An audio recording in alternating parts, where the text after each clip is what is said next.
उत्पत्ती प्रकरण 21. इसहाकाचा जन्म.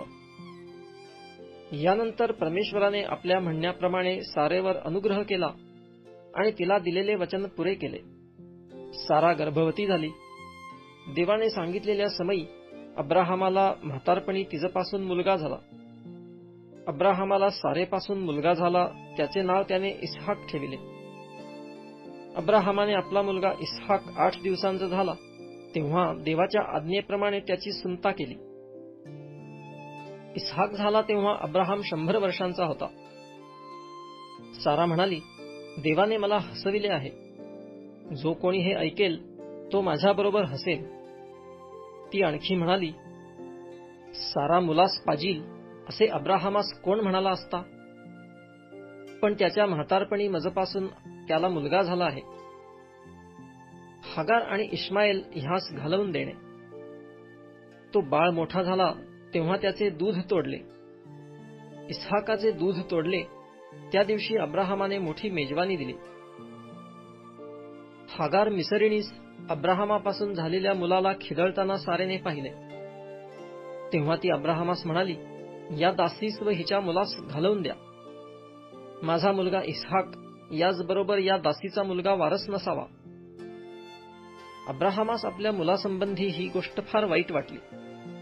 तेव्हा देव अब्राहामास म्हणाला, हा मुलगा व तुझी दासी यांच्या संबंधी तू वाईट वाटून घेऊ नको. सारा तुला जे काही सांगते ते सगळे ऐक, कारण तुझ्या वंशाचे नाव इसहाकच चालवणार. या दासीच्या मुलापासूनही मी एक राष्ट्र निर्माण करीन, कारण तो तुझे बीज आहे.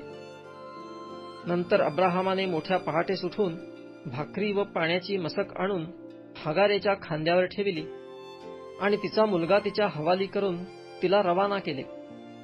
ती निघून बैरशेबाच्या रानात भटकत राहिली. मसकेतील पाणी संपल्यावर तिने त्या मुलाला एका झुडपाखाली टाकले आणि ती बाणाच्या टप्प्या इतकी दूर जाऊन त्याच्यासमोर बसली, कारण ती म्हणाली, आपण आपल्या मुलाचा मृत्यू पाहू नये. आणि ती त्याच्यासमोर बसून हंबरडा फोडून रडू लागली. देवाने मुलाची वाणी ऐकली व देवाच्या दूताने आकाशातून हाक मारून हगारेला म्हटले, हगारे, तू कष्टी का? भिवू नको, कारण मुलगा आहे तेथून देवाने त्याची वाणी ऐकली आहे. उठ, मुलास उचलून आपल्या हाती घट्ट धर. त्याच्यापासून मी एक मोठे राष्ट्र निर्माण करीन. मग देवाने तिचे डोळे उघडिले व पाण्याचा झरा तिच्या दृष्टीस पडला. तेव्हा तिने जाऊन मसकेत पाणी भरिले व मुलास पाजिले. देव त्या मुलाचा पाठीराखा झाला व तो रानात लहानाचा मोठा होऊन तिरंदाज झाला. तो पारानाच्या रानात वस्ती करून राहिला आणि त्याच्या आईने त्याला मिसर देशातली बायको करून दिली. अब्राहाम आणि अबीमलेख यांच्यामधील करार. त्या सुमारास असे झाले की अबीमलेख व त्याचा सेनापती पिकोल हे अब्राहामास म्हणाले, जे काही तुम्ही करिता त्यात देव तुमच्या बरोबर आहे. तर तुम्ही मला आता येथे देवाच्या शपथेवर असे म्हणा, मी तुमच्याशी तुमच्या पुत्र पौत्रांशी कपट करणार नाही, आणि जशी तुम्ही माझ्यावर कृपा केली तशी मी तुम्हावर व ज्या देशात मी उपरी होऊन राहिलो आहे त्या ह्या देशावर कृपा करीन. अब्राहाम म्हणाला, बरे, अशी शपथ मी वाहतो. मग अबीमलेखाच्या चाकरांनी पाण्याची एक विहीर बळकावली होती, त्याबद्दल अब्राहामाने अबीमलेखाला दोष लाविला. अबीमलेख म्हणाला, हे कोणी केले हे मला ठाऊक नाही. तुम्ही मला हे कधी सांगितले नव्हते आणि मीही हे ऐकले नव्हते, आजच ऐकले. मग अब्राहामाने मेंढरे व बैल आणून अबीमलेखास दिले आणि त्या दोघांनी एकमेकात करार केला. अब्राहामाने कळपातील कोकरातल्या 7 माद्या वेगळ्या काढून ठेविल्या. तेव्हा अबीमलेख अब्राहामास म्हणाला, तुम्ही ही 7 कोकरे वेगळी काढून ठेविली ती कशाला?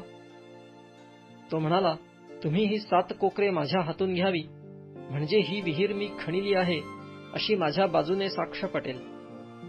यावरून त्या ठिकाणाचे नाव बैरशेबा म्हणजे शपथेची विहीर असे पडले, कारण तेथे त्या दोघांनी शपथ वाहिली.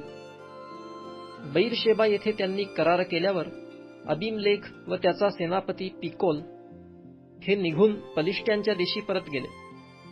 मग अब्राहमाने बैरशेबा येथे एशेल वृक्ष लाविला आणि तेथे सनातन देव परमेश्वर याच्या नावाने प्रार्थना केली. अब्राहम हा पलिष्ट्यांच्या देशात पुष्कळ दिवस उपरी म्हणून राहिला.